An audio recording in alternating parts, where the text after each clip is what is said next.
Not everybody's comfortable posing in front of a camera. I mean, it can add either 10 pounds to your figure, it could make you look older than you really are, or any combination of perceived photographic grievances.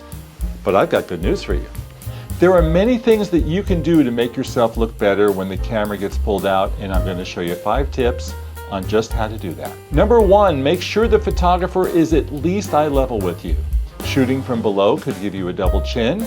Shooting from eye level or above makes you look better. Number 2, never ever agree to be photographed in direct sun. This produces harsh lines and deep shadows. Stand in the shade for flat, flattering light. Number 3, twist towards the photographer to look thinner. Number 4, leaning forward on a ledge, pole, fireplace, you name it, it will add style to the photo and make you look more relaxed. Number 5, hug the one that you're with. Wrap your arms around them and this will tilt the chin up and accentuate the jawline. But make sure that no part of your face is obscured.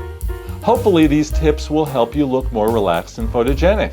Questions? Leave them in the comments below or look for me on Twitter where I'm at Jefferson Graham.